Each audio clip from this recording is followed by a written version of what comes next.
Hello friends, આજે આપણે ધોરણ 10ના સાયન્સ સબ્જેક્ટની અંદર શરૂઆત કેવી રીતે કરવી કે જેથી આપણને સાયન્સ ઇઝી લાગે એટલા માટેનો ટોપિક ચાલુ કરી રહ્યા છીએ. તો સૌથી પહેલાં સાયન્સને ઇઝી બનાવવા માટે શું કરવું?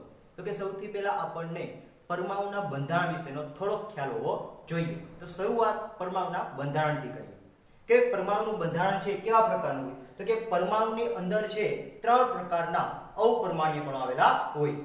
સૌથી પહેલા એ વાત કરીએ તો કે એની અંદર કયા કયા પ્રકારના કણો આવેલા હોય છે? તો કે પ્રોટોન, ન્યુટ્રોન અને ઇલેક્ટ્રોન. આવા 3 પ્રકારના અપરમાણ્વીય કણો આવેલા હોય છે.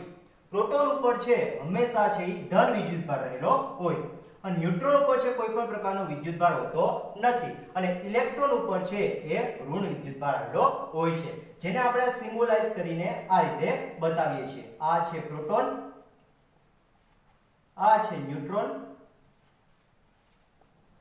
અને આ છે ઇલેક્ટ્રોન. આ 3 પ્રકારના અપરમાણ્વીય કણો એ પરમાણુની અંદર આવેલા હોય છે. તેનું બંધારણ છે કયા પ્રકારનું હોય છે? તો કે આ 3 કણો છે એમાંથી 2 કણો એ ન્યુક્લિયસની અંદર આવેલા હોય છે. કયા કયા 2 કણો? તો કે પ્રોટોન અને ન્યુટ્રોન. પ્રોટોન ઉપર વિદ્યુતભાર પ્લસ અને ન્યુટ્રોન ઉપર કોઈ પણ પ્રકારનો વિદ્યુતભાર હોતો નથી. આ 2 પ્રકારના અપરમાણ્વીય કણો છે એ ન્યુક્લિયસની અંદર આવેલા હોય છે અને ઇલેક્ટ્રોન છે એ આ જે બહારની તરફનો વિસ્તાર છે એની અંદર છે અલગ અલગ કક્ષાઓની અંદર છે ઇલેક્ટ્રોનનું પરિભ્રમણ થતું જોવા મળે છે. પરમાણુના બંધારણની વાત કરીએ તો કે પરમાણુની અંદર એ જેટલા પ્રમાણમાં પ્રોટોન આવેલા હોય છે એટલા જ પ્રમાણમાં ઇલેક્ટ્રોન આવેલા હોય છે. પ્રોટોન ઉપર વિદ્યુતભાર પ્લસ હોય છે, ઇલેક્ટ્રોન ઉપર માઈનસ વિદ્યુતભાર હોય છે, જે બંને એકબીજાની અસરને નાબૂદ કરી અને પરમાણુને છે તટસ્થ બનાવવાનું કાર્ય કરે છે. હવે પછીની વાત કરીએ તો કે વિદ્યુતભાર વાળો પરમાણુ હોય તો કેવા પ્રકારનો હોય? મતલબ કે આયન બને છે તો કેવી રીતે બને છે? તો કે અહીંયા પ્રોટોનની સંખ્યા જેટલી છે એટલી જ ઇલેક્ટ્રોનની સંખ્યા રહેલી હોય છે. તો જ્યારે આની અંદરથી છે એ ઇલેક્ટ્રોન દૂર થાય એટલે પ્રોટોનની સંખ્યામાં વધારો થાય. તો અહીંયા વાત કરીએ કે ભાઈ ઇલેક્ટ્રોન દૂર થવાથી જે પરમાણુ એટલે કે આયન તૈયાર થાય છે એ કેવો ભારિત થાય છે? તો કે પરમાણુમાંથી ઇલેક્ટ્રોન દૂર થાય તો પ્રોટોનની સંખ્યા વધી જાય તો એ પ્રકારનો આયન તૈયાર થાય છે એ ધન આયન તૈયાર થાય છે. ને ત્યારબાદ વાત કરીએ જો ઇલેક્ટ્રોન છે એનો ઉમેરો થાય, ઇલેક્ટ્રોનનો જો ઉમેરો થવામાં આવે તો એની અંદર છે એ ઋણ આયન તૈયાર થતો હોય છે. આ ધન આયન અને ઋણ આયન કેવી રીતે તૈયાર થાય છે એના વિશેની વાત છે. જો ઇલેક્ટ્રોન છે દૂર થાય તો ધન આયન બને છે અને ઇલેક્ટ્રોન ઉમેરાય તો એના દ્વારા ઋણ આયન તૈયાર થતો હોય છે. હમણાં જોયું કે ઇલેક્ટ્રોન જ્યારે પરમાણુ ગુમાવે છે ત્યારે જે આયન તૈયાર થાય છે એ ધન આયન તૈયાર થાય છે અને જ્યારે ઇલેક્ટ્રોન મેળવે છે ત્યારે છે એ ઋણ આયન તૈયાર થાય છે. સૌથી પહેલા આપણે જોઈએ ધન આયનો કયા કયા છે અને કેટલો ધન આયન એ બનાવે છે. તો આ ધન આયનોનું લિસ્ટ જોઈ રહ્યા છો. અહીંયા જે પહેલી હરોળમાં જેટલા જોવા મળે છે એ બધા છે +1, મતલબ કે આ બધા છે એક ઇલેક્ટ્રોન મુક્ત કરી અને +1 ધન આયન તૈયાર કરે છે. એ ધન આયનો ક્યાં ક્યાં છે એના માટે છે અહીંયા શોર્ટ ટ્રિક આપેલી છે કે ભાઈ हमने लिया ना कुछ रब से फ्री आगे क्यों होगा.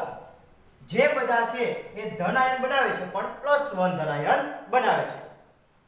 H+ એટલે કે hydrogen, lithium, sodium, potassium, rubidium, caesium, francium, silver, cuprous. આ એક વસ્તુ યાદ રાખવા જેવી છે, ક્યુપ્રસ, Hg એટલે કે મર્ક્યુરી. ત્યારબાદ જે બાજુમાં જોઈ રહ્યા છો એ બધા છે +2 ધન આયન તૈયાર કરે છે. આ બધા છે એ +2 ધન આયન તૈયાર કરતા હોય છે.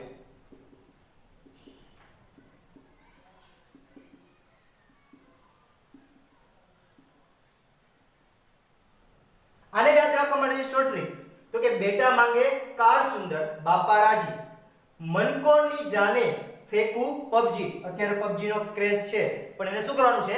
ફેંકી દેવાનું છે. બરાબર? તો આ છે એ +2 આયન ધરાવતા તત્વોને યાદ રાખવા માટેની ટ્રીક.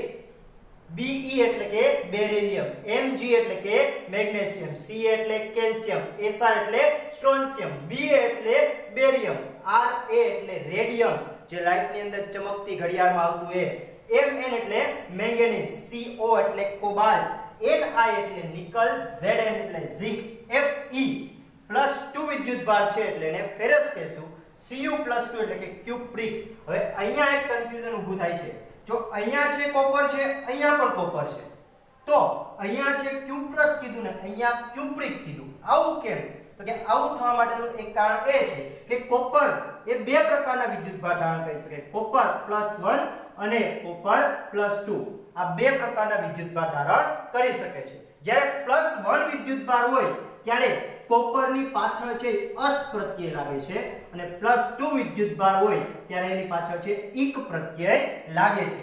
અહીંયા જોઈ રહ્યા છો તો કે +1 વિદ્યુતભાર છે એટલા માટે અહીંયા લખેલ છે જો ક્યુપ્રસ અસ પ્રત્યય લાગ્યું, અને અહીંયા છે +2 વિદ્યુતભાર છે એટલે કે ક્યુપિક એટલે કે અહીંયા ઇક પ્રત્યય લાગે છે. અને કોપર જ્યારે +2 વિદ્યુતભાર ધરાવતો હોય ત્યારે ક્યુપ્રિક અથવા તો કોપર પણ એને કહી શકાય છે.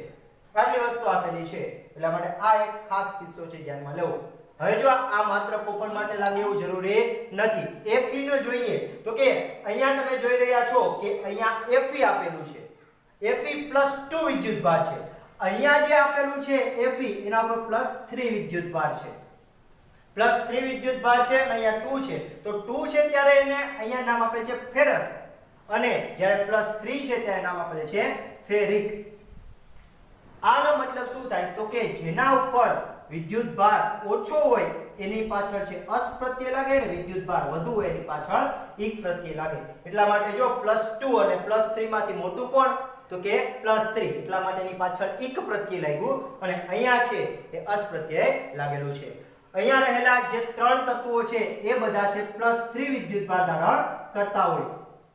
ઓલ ફેકર, ઓલ એટલે કે એલ્યુમિનિયમ, ફે એટલે Fe એની ઉપર +3 વિદ્યુતભાર એટલે એને ફેરિક કહીશું, અને કર એટલે કે ક્રોમિયમ જેની ઉપર પણ +3 વિદ્યુતભાર આવેલો હોય. આ બધા છે એ પ્લસ વિદ્યુતભાર ધારણ કરતા તત્વો છે જે +3 +2 અને +1 આયનો તૈયાર કરતા હોય. ધનાયન જોયા, ત્યારબાદ ઋણાયનની વાત કરીએ તો ઋણાયન કેવી રીતે તૈયાર થાય તો કે પરમાણુ જ્યારે ઇલેક્ટ્રોન મેળવે છે ત્યારે ઇલેક્ટ્રોનની સંખ્યા વધે છે જેથી ઋણાયન તૈયાર થાય. અહીંયા ઋણાયનનું આખા લિસ્ટ લખેલું છે. એમાં સૌથી પહેલા FCl Bri, જે આ બધા તત્વો રહેલા છે, ચાર તત્વો જેને હેલોજન તત્વો કહેવામાં આવે.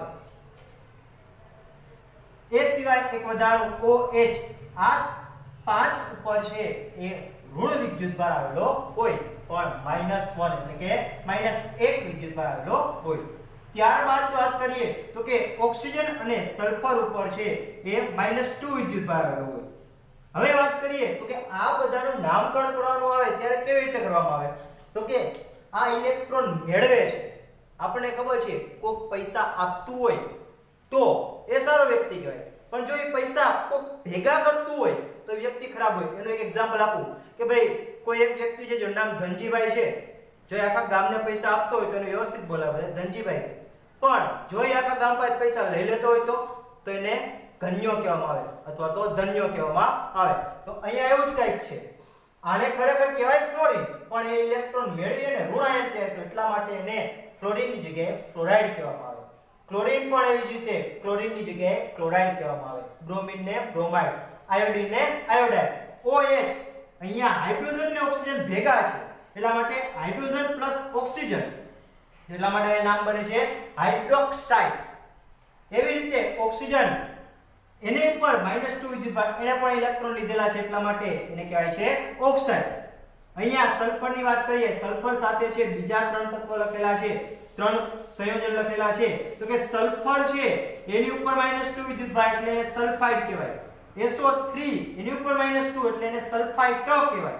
SO4 -2 એટલે એને સલ્ફેટ કહેવાય.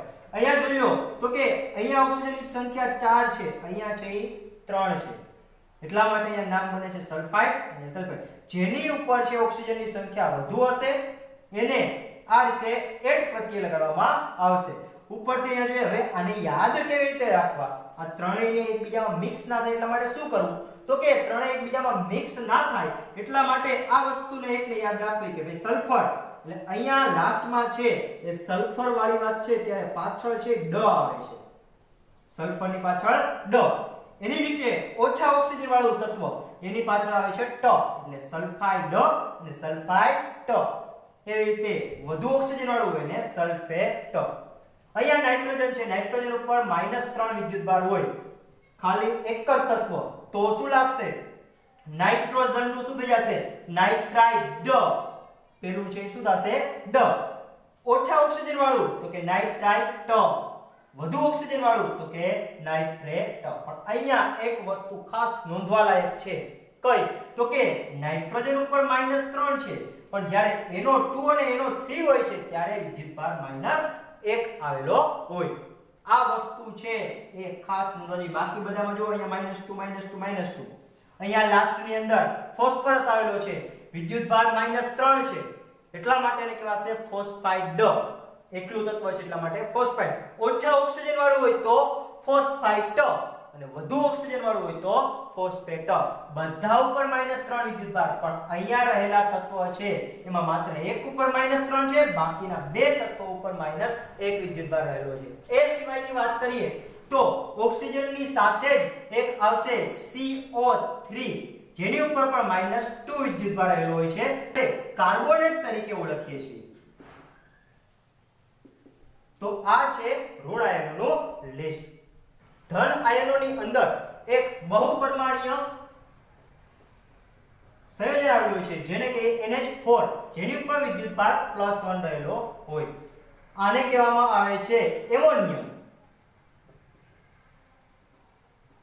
હવે વાત કરીએ કે ભાઈ આ ધન આયન અને ઋણ આયનની જરૂરિયાત ક્યાં પડે તો કે ધન આયન અને ઋણ આયન છે બંને સંયોજકતા જોવા મળે એક છે પ્લસ એક માઈનસ આપણે ખબર ચુંબકના વિરુદ્ધ ધ્રુવો છે એકબીજા પ્રત્યે આકર્ષણ ધરાવતા હોય એવી રીતે પ્લસ માઈનસ એકબીજા પ્રત્યે આકર્ષણ ધરાવતા હોય અને એ બંને સંયોજાય અને તટસ્થ પરમાણુની રચના કરતા હોય અથવા તો અણુની રચના તૈયાર કરતા હોય એના એક્ઝામ્પલ જોઈએ તો કે આપણે આ વસ્તુને ઓળખીએ કે HCl જેને આપણે સાદી ભાષામાં છે હાઇડ્રોક્લોરિક એસિડ કહીએ છીએ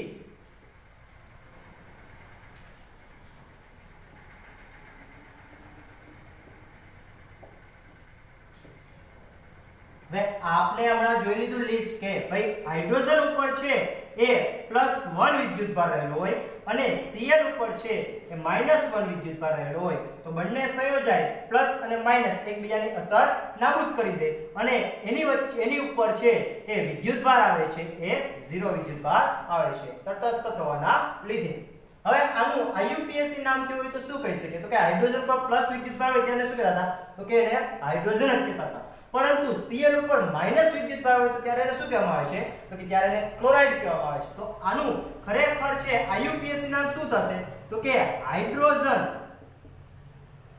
ક્લોરાઇડ આ એનું IUPAC નામકરણ થશે એવી રીતે થોડાક સંયોજનો જોઈએ એટલે આપણે આઈડિયા આવી જાય તો કે CaOH કેલ્શિયમ અને OH એટલે કે હાઇડ્રોક્સાઇડ નું મિશ્રણ તૈયાર થાય તો કેવી રીતે તૈયાર થાય તો કે OH કેલ્શિયમ ઉપર છે એ +2 વિદ્યુતભાર તો જેટલો વિદ્યુતભાર એની ઉપર હોય એટલો આંકડો અહીંયા નીચે લખો ઓક્સિજન અને હાઇડ્રોજન નું મિશ્રણ એટલે કે એને આપણે હાઇડ્રોક્સાઇડ કહીએ એના પર વિદ્યુતભાર કેટલો લખ્યો હતો તો કે -1 વિદ્યુતભાર લખ્યો હતો તો એ અહીંયા નીચે લખો ત્યારબાદ બંનેનો ક્રોસ ગુણાકાર કરવો અહીંયા છે આ આંકડો મૂકવાનો અને અહીંયા છે આ આંકડો મૂકવાનો તો આખું સૂત્ર બનશે શું બનશે તો કે Ca સાથે શું આવશે 1 તો કે Ca1 1 લખવાની જરૂર રહેશે નહીં OH તો કે OH ની પાછળ છે 2 આવશે તો OH ટ્વાઇસ હવે જો આની ઉપર કાઉન્સ કર્યો એનું કારણ શું તો કે જો અહીંયા હું ખાલી CaOH ટ્વાઇસ આમ લખું તો એનો મતલબ શું થયો તો કે અહીંયા હાઇડ્રોજનના 2 પરમાણુ છે ખરેખર એવું નથી અહીંયા ખરેખર છે OH એટલે ઓક્સિજન અને હાઇડ્રોજનના બંનેના બે પરમાણુ છે આમ લખવાનું તો ઓક્સિજનનો માત્ર એક જ પરમાણુ ગણાય અને હાઇડ્રોજનના 2 અને આમ લખું તો ઓક્સિજન અને હાઇડ્રોજનના બંનેના બે પરમાણુ ગણાય અને આ રીતે સંયોજન તટસ્થ થાય તો આનું નામ શું થશે તો કે Ca એટલે શું કહેવાય એને કહેવાય કેલ્શિયમ અને OH એટલે શું કહેવાય ને તો કે એને કહેવાશે હાઇડ્રોક્સાઇડ. તો આનું નામ શું બનશે કેલ્શિયમ હાઇડ્રોક્સાઇડ. એવી રીતે વાત કરીએ તો કે અહીંયા એક બહુપરમાણ્વીય કણ લખેલો છે NH4 પ્લસ એની ઉપર વિદ્યુતભાર છે +1 રહેલ છે. એની સાથે જો Cl જોઈન્ટ થાય અહીંયા NH4 પ્લસ Cl ઉપર -1 એટલા માટે આની નીચે લખશું 1 આની નીચે પણ લખશું 1 ક્રોસ ગુણાકાર કરીએ તો અહીંયા આવશે નામ શું બનશે NH4Cl. સર અહીંયા છે કૌંસ કર્યો અહીંયા કૌંસ ના કર્યો નું કારણ શું તો કે NH4 છે એ માત્ર એક જ છે એટલા માટે કૌંસની જરૂર પડશે નહીં. પરંતુ જો એની સાથે અલગ પ્રકારનો કણ જોડાયેલો હોય તો ત્યારે શું થાય એના વિશે આપણે વાત કરીએ. એ પહેલા આની વાત કરીએ. આનું રાસાયણિક નામ શું થશે IUPAC નામ તો કે NH4 એટલે શું કહેશે એને એમોનિયમ. અને Cl એટલે શું કહેવામાં આવશે તો કે Cl ઉપર વિદ્યુતભાર -1 એટલા માટે એને કહેવાશે ક્લોરાઇડ. આ નામ બનશે એમોનિયમ ક્લોરાઇડ. જો NH4 અને SO4 જોઈન્ટ થાય તો શું થાય તો કે NH4 એની ઉપર વિદ્યુતભાર +1 SO4 પર -2 બંનેનો ક્રોસ ગુણાકાર તો NH4 સાથે કેટલા આવશે 2 અને NH4 છે બે આવેલા હોવાથી એને કૌંસ રાખવો પડશે અને SO4 નો એક જ છે એટલા માટે એને આગળ કૌંસની જરૂર પડશે નહીં. આનું IUPAC નામ શું થશે તો કે આગળ છે NH4 એટલે એને શું કહેવામાં આવશે એમોનિયમ અને પાછળ છે એ સલ્ફેટ એટલા માટે એને કહેવામાં આવશે એમોનિયમ સલ્ફેટ. આવી રીતે H2SO4 જેને આપણે સામાન્ય રીતે સલ્ફ્યુરિક એસિડ કહીએ છીએ અહીંયા એનું રાસાયણિક નામ કેવું હોય તો શું કહી શકાય હાઇડ્રોજન પ્લસ અને SO4 માઈનસ. તો હાઇડ્રોજનને શું કહીએ આપણે તો કે હાઇડ્રોજન પ્લસ હોય ત્યારે એને હાઇડ્રોજન જ કહેવામાં આવે છે અને SO4 માઈનસ હોય ત્યારે એને સલ્ફેટ કહેવામાં આવે છે. તો એનું ખરેખર નામ શું થશે હાઇડ્રોજન સલ્ફેટ. આવું નામ થતું હોય છે. આવી રીતે ઘણા બધા અણુઓની તમે પ્રેક્ટિસ કરી શકો છો. જોઈએ એના કેટલાક અણુના એક્ઝામ્પલ જોઈ લઈએ કે ભાઈ અહીંયા છે Mg અને OH નું સંયોજન તૈયાર થાય તો Mg ઉપર વિદ્યુતભાર તો કે યાદ કરવું પડે લિસ્ટ બનાવેલું હોય એ Mg ઉપર +2 વિદ્યુતભાર હોય OH ઉપર -1 હોય એટલે બંને એકબીજાને નીચે રાખી અને પછી ક્રોસ ગુણાકાર કરીએ તો Mg સાથે શું આવશે તો કે Mg સાથે 1 જે લખવાની જરૂર પડશે નહીં. OH સાથે 2 હોવાના લીધે એને કૌંસની અંદર રાખી અને 2 લખવું પડશે. આનું રાસાયણિક નામ શું થશે અહીં આગળ શું છે મેગ્નેશિયમ અને પાછળ OH એટલે શું કહેશે ને હાઇડ્રોક્સાઇડ. એવી રીતે Na અને OH નું મિશ્રણ તૈયાર કરીએ ત્યારે શું થશે તો કે સોડિયમ ઉપર વિદ્યુતભાર +1 OH ઉપર -1 ક્રોસ કરીએ તો આના દ્વારા ક્રોસ જે તૈયાર થાય શું થશે Na સાથે 1 અને OH સાથે પણ શું આવશે 1 એટલા માટે એને કૌંસમાં લખવાની જરૂર પડશે નહીં. અને આનું નામ શું થશે તો કે આગળ છે સોડિયમ અને OH એટલે કે હાઇડ્રોક્સાઇડ.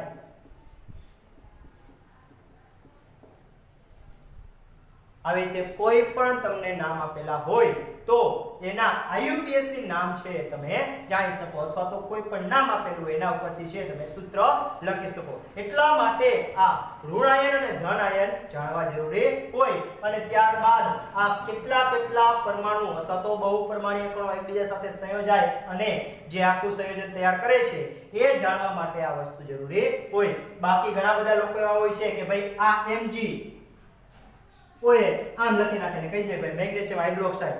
ખરેખર મેગ્નેશિયમ હાઇડ્રોક્સાઇડ આ નથી મેગ્નેશિયમ હાઇડ્રોક્સાઇડ આ છે એની સાથે OH ટ્વાઇસ આવવું જોઈએ. જો આ ખબર ના હોય તો આ લખીને આવે ને આ લખે ત્યારે શું થાય ખોટું પડે છે. એટલા માટે સામાન્ય માહિતી હોવી જરૂરી છે અને આપણે એ ખબર પડે છે કે જો જેટલા પણ સંયોજનો લખેલા છે એ બધાની અંદર આગળ હંમેશા જે લખવામાં આવે છે ધનાયન છે પાછળ છે હંમેશા ઋણાયન રહેલો હોય. અહીંયા એક લાસ્ટ એક્ઝામ્પલ જોઈએ CaCO3 જેનું નામ તમે બનાવી શકો છો Ca એટલે વિદ્યુતભાર +2 બરાબર છે તો અહીંયા +2 આવશે. અહીંયા CO3 પર વિદ્યુતભાર કેટલો હોય તો કે એની પર -2. સર અહીંયા બંને બે છે તો અહીંયા Ca ટ્વાઇસ અને CO3 ટ્વાઇસ ના આવવું જોઈએ એવું નથી.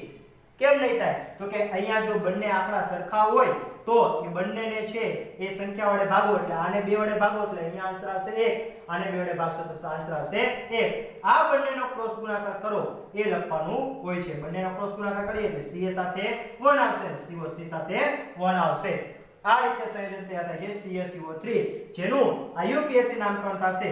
Ca એટલે કેલ્શિયમ અને CO3 એટલે કાર્બોનેટ,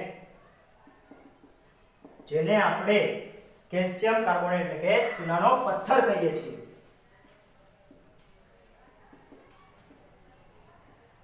જે ઘણી બધી જગ્યાએ આપણે ધોરણ 10 ની અંદર યુઝફુલ થશે, એનો ઉપયોગ ઘણા બધા આવશે. કેટલાક અન્ય સંયોજનોની પ્રેક્ટિસ કરીએ. તો પહેલા કોપર અને ઓક્સિજનને સંયોજવાનો પ્રયત્ન કરીએ. ઓક્સિજન ઉપર તો -2 વિદ્યુત ભાર આવેલો છે. કોપર ઉપર છે બે પ્રકારના વિદ્યુત ભાર આવે છે, 1 પણ હોય છે અને 2 પણ હોય છે.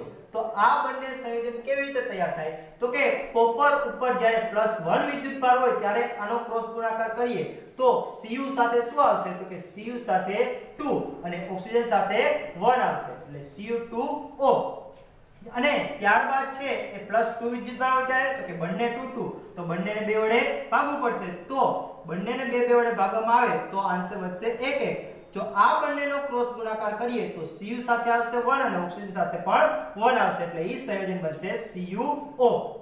જો +1 હોય ત્યારે Cu2O સંયોજન તૈયાર થાય અને +2 હોય ત્યારે છે CuO સંયોજન તૈયાર થાય. તો આ બંનેના ડિફરન્સ શું હોય છે? તો કે બંનેના નામ અલગ થઈ જતા હોય છે.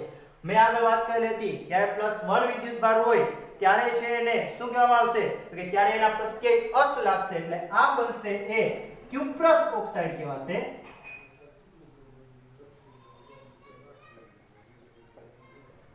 અને આ છે CuO. Cu એટલે વિદ્યુત ભાર +2 છે, +2 વિદ્યુત ભાર હોય ત્યારે એને ક્યુપ્રિક કહેવામાં આવે છે. એટલા માટેનું નામ બનશે ક્યુપ્રિક ઓક્સાઇડ. અથવા તો ક્યુપ્રિક ના કહેવું હોય તો એની પાછળ મેં કીધેલું હતું કે એને કોપર પણ કહી શકાય. તો આનું બીજું નામ એ પણ થઈ શકે કોપર ઓક્સાઇડ. એવી રીતે Fe ની બાબતમાં વાત કરીએ તો Fe ઉપર છે એ બે પ્રકારના વિદ્યુત ભાર આવેલા હોય છે, +2 પણ આવેલો હોય અને +3 પણ આવેલો હોય છે. ઓક્સિજન સાથે જ્યારે Fe સંયોજાય ત્યારે શું થાય છે? તો કે ઓક્સિજન ઉપર છે બે વિદ્યુત ભાર આવેલો હોય છે. એટલા માટે આ બંને 2 તો બંનેનો ભાગાકાર થશે તો શું બનશે? 1 1. તો બંનેનો ક્રોસ ગુણાકાર કરશું ત્યારે શું બનશે? તો કે FeO. FeO બનશે. વિદ્યુત ભાર કેટલો છે? +2 વિદ્યુત ભાર એટલે ઓછો વિદ્યુત ભાર હોય ત્યારે અસ પ્રત્યય, એટલા માટે આનું નામ શું બનશે? તો કે ફેરસ ઓક્સાઇડ. અને અહીંયા છે એ શું આપેલું છે? તો કે અહીંયા છે એ +3 વિદ્યુત ભાર છે, અહીંયા 2 ભાગાકાર થાય છે કે એમ નથી. ડાયરેક્ટલી ક્રોસ ગુણાકાર કરો તો Fe સાથે શું આવશે? તો કે Fe સાથે 2 આવશે, ઓક્સિજન સાથે શું આવશે? ઓક્સિજન સાથે 3 આવશે. તો આનું નામ શું થાય? વધુ વિદ્યુત ભાર રહેલો હોય તો એને શું કહેવામાં આવે? તો કે એના ઇંક પ્રત્યય લાગશે. તો આ શું બનશે? Ferric oxide. તો આવી રીતે છે +1 હોય ત્યારે શું નામ કહેવાય અને +2 હોય ત્યારે શું નામ કહેવાય? અહીંયા +2 હોય ત્યારે શું કહેવાય અને +3 હોય ત્યારે શું કહેવાય? એના વિશેની વાત કરેલી આપેલ છે. હવે પછીના કેટલાક એક્ઝામ્પલો વધુ જોઈએ. એલ્યુમિનિયમ અને ઓક્સિજન કેવી રીતે સંયોજાશે? તો કે એલ્યુમિનિયમ અને ઓક્સિજન, એલ્યુમિનિયમ પર વિદ્યુત ભાર કેટલો હોય? +3, ઓક્સિજન ઉપર -2, બંનેનો ક્રોસ ગુણાકાર એટલે શું બનશે? અહીંયાથી Al2 અને O3 નું નામ શું બનશે? એલ્યુમિનિયમ. એટલે એના માટે નામ એ જ રહેશે એલ્યુમિનિયમ. અને ઓક્સિજન, ઓક્સિજનને આપણે શું કહીએ છીએ? ઓક્સાઇડ. આયન સ્વરૂપે હોય ત્યારે એને ઓક્સાઇડ કહેવામાં આવે છે. એટલા માટે Al2O3 ને આપણે એલ્યુમિનિયમ ઓક્સાઇડ કહીએ છીએ. આ રીતે બીજા ઘણા બધા સંયોજનો આપેલા હોય જેના IUPAC નામકરણ અને એની પ્રેક્ટિસ છે તમે કરી શકો, જેથી ધોરણ 10 ની અંદર 1 થી 5 ચેપ્ટર જે આવે છે એ આપણે કેમેસ્ટ્રીના ચેપ્ટર આવે છે, જેમાં તમને ખૂબ જ સરળતા રહેશે અને એમાં થતી કેટલીક રાસાયણિક પ્રક્રિયાઓ પણ તમે આસાનીથી સમજી શકશો. જો તમે આ આયનો કેવી રીતે તૈયાર થાય અને આયનો જોઈન્ટ થાય ત્યારે કેવા પ્રકારના સંયોજનો તૈયાર થાય એના વિશેની માહિતી મળશે, એના વિશેની જાણકારી હશે તો તમે આસાનીથી બધા જ પ્રકારની રાસાયણિક પ્રક્રિયાઓ સમજી શકશો. અસ્તુ. જય જય ભારત.